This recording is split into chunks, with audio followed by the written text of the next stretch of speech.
நம்ம ரக்ஷித் பார்த்தீங்கன்னா, மீட்டிங்ல இருக்கும்போது கூட, நம்ம அப்பு அழுறத பார்த்துட்டு விவான்க்கு மெசேஜ் பண்ணி ஆஃபீஸ்க்கு வர சொல்லுவாங்க. அதே நேரம் இங்க ஆஃபீஸ் ஸ்டாஃப்ஸ் எல்லாருமே நம்ம அப்புக்கு பின்னாடி இருந்துகிட்டே, அவங்கள தப்பா பேசுறத பார்த்துட்டு, நம்ம அப்புவும் பார்த்தீங்கன்னா கோவப்பட்டு, ஒரு பொண்ணா இருந்துகிட்டே நீங்க ஒரு பொண்ண பத்தி இப்படி தப்பா பேசுறீங்க. அட்லீஸ்ட் அவங்களுக்காக சப்போர்ட் பண்ணலாட்டாலும், பொண்ணுங்களா இருந்துகிட்டு நீங்களே மத்தவங்களோட உணர்ச்சிய புரிஞ்சுக்கலன்னா, வேற யார் புரிஞ்சுக்குவான்னு சொல்லிட்டு, நம்ம அப்புவும் பார்த்தீங்கன்னா, அங்கருந்து கிளம்பிருவாங்க. அதே நேரம் இங்க ஆரோட ரூம்ல நம்ம விவானோட வாட்ச் கிடக்கிறத, நம்ம ஆரோட அண்ணன பார்த்துட்டு, "இந்த வாட்ச் யாரோடது? கிட்டத்தட்ட இந்த வாட்சோட மதிப்பு 1,00,000க்கு மேல இருக்குமேன்னு" சொன்னது தான். உடனே ஆரும் பார்த்தீங்கன்னா சமாளிக்கிறதுக்காக, "ச்சே ச்சே இந்த வாட்ச்லாம் 1,00,000 இல்லண்ணே. பஜார்ல ரூ. 2,000 சொன்னா, நான் தான் பேரம் பேசி என் ஃப்ரெண்டுக்காக ரூ. 200க்கு வாங்கினேன்" அப்படின்னு சொல்லியும், உடனே அவினாஷும் பார்த்தீங்கன்னா, "இது ஜென்ஸ் வாட்ச் உனக்கு கொஞ்சமாவது தெரியுதா?" அப்படின்னு கேட்க, உடனே ஆரோ, "அண்ணா இப்ப இதுதானே ஃபேஷன்" சொன்னதான். உடனே அவினாஷும் பார்த்தீங்கன்னா, "இந்த வாட்ச் நல்லாயிருக்கு. பேசாம நானே இந்த வாட்ச வச்சுக்கிறேன்னு" சொல்ல, "ஐயய்ய! உனக்கு வேணும்னா நான் இன்னொரு வாட்ச் வாங்கி தரேன். அதுவும் ரூ. 200ங்கிற இடத்துல நான் ரூ. 150க்கு வாங்கி தரேன் போதுமா?" அப்படின்னு சொல்லியும், "அப்படின்னா ஓகே. இந்த ரூ. 200 நீயே வச்சுக்கோ. மிச்சம் இருக்க ரூ. 50 ஜாலியா என்ஜாய் பண்ணுன்னு" வேற சொல்லுவாங்க. அப்பவும் பார்த்தீங்கன்னா, ஆஃபீஸ்ல விட்டு வெளிய வரும்போது, திவானும் அப்புவும் பார்த்துட்டு ஏதாவது பிரச்சனையான்னு கேட்க, கொஞ்ச நேரத்திலேயே பார்த்தீங்கன்னா, பின்னாடியே ரோகனும் வந்தது தான். ரோகனும் அப்புகிட்ட, "நீங்க சொன்ன மாதிரியே அரு வீட்ல போய் பார்த்தேன். அரும் பார்த்தீங்கன்னா, எங்களோட கல்யாணத்துக்காக இன்னொரு சான்ஸ் குடுத்துருக்கா.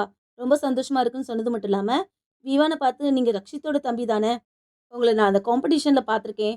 ஆமா, எதுக்காக ஷாக் ஆயி போய் நிக்கிறீங்கன்னு?" கேட்க, விவானும் பார்த்தீங்கன்னா ரோகன் கிட்ட, "அதான் ஆரு என்கேஜ்மெண்ட் வேண்டான்னு சொல்லி நிப்பாட்டிட்டால்ல" அப்படின்னு சொன்னதாம். உடனே அப்பவும் பார்த்தீங்கன்னா மைண்ட் வாய்ஸ்ல இது எப்படி விவானுக்கு தெரியும்னு நினைப்பாங்க. அதே நேரம் ஒரு பொண்ணு வேண்டான்னு சொல்லிட்டா, எப்படி உங்களுக்கு இன்னொரு சான்ஸ் தந்தான்னு கேட்க, அப்பவும் பார்த்தீங்கன்னா ரோகனும் ஆரும் லவ் பண்றாங்க. இப்படிதான் அவங்க எப்ப பார்த்தாலும் அடிக்கடி சண்டை போட்டுக்குவாங்க. அதுக்கப்புறம் ஜாலியா பேசிக்குவாங்கன்னு சொன்னது தான். விவானும் பார்த்தீங்கன்னா மைண்ட் வாய்ஸ்ல இங்க என்ன நடக்குதுன்னு ஒண்ணுமே புரியலையே.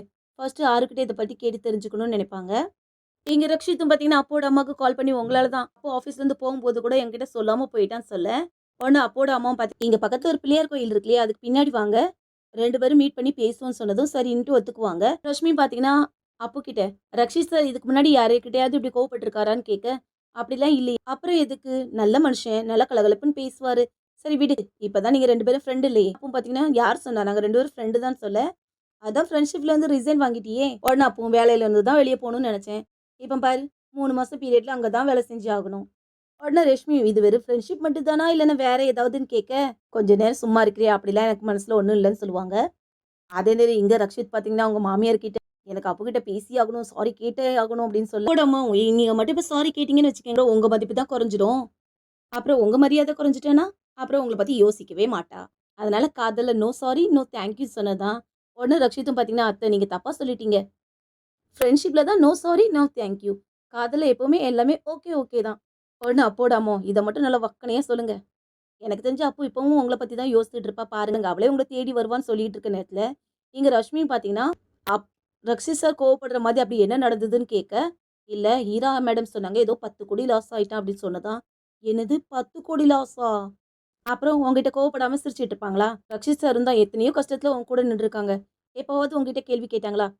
நீ இருக்கியே. இந்த நேரத்துல யார் கூட இருக்காங்களோ இல்லையோ, நீ தான் கூட இருக்கணும். உன் உதவி கூட அவங்களுக்கு தேவைப்படலாம்ல. ஒரு வேளை கேட்காம கூட இருக்கலாம்.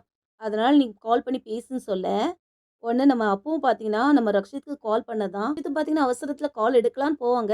அவங்க மாமியார் பார்த்தீங்கன்னா, கிள்ளி கிள்ளி விட்டும் கூட பார்த்தீங்கன்னா, கால அட்டெண்ட் பண்ணி விட்டுருவாங்க.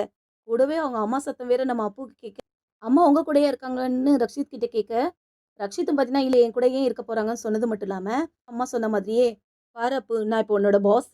எனக்கு 1008 வேலை இருக்கும். உன்கிட்ட இருந்துலாம் பேசிட்டு இருக்க முடியாதுன்னு" சொல்லிட்டு ஃபோன கட் பண்ணிருவாங்க. அதே நேரம் ரஷ்மியும் பார்த்தீங்கன்னா, ரக்ஷித் சாருக்கு ஒரு வாய்ப்பு குடுக்க சொல்லுவாங்க. ஆனா, ஏற்கனவே லலிதா கல்யாணம் பண்ணிக்கிட்டு பெரியலாம் கனவுலாம் கண்டேன். ஆனா பாரு கடைசில என்ன ஆயிட்டு? மறுபடியும் என் வாழ்க்கையில எந்த ஒரு உறவுக்கும் நான் இடம் கொடுக்க விரும்பலன்னு சொல்லி, என்னால தான் அவினாஷ்க்கும் கல்யாணம் நடக்காம இருக்கு. அதே மாரி ஆரோட என்கேஜ்மெண்ட்டும் நின்னு போச்சு. அதனால தான் ரக்ஷித் சார விட்டு தூரமா போகணும்னு நெனைக்கிறேன். அது மட்டும் இல்லாம அவங்க குடும்பம் என்ன மாதிரி ஒரு டிவோர்ஸ் ஆன பொண்ணுலாம் மருமகள கூட ஏத்துக்க மாட்டாங்கன்னு சொல்ல, உடனே ரஷ்மி, "நீ ஏன் அப்படி நினைக்கிற?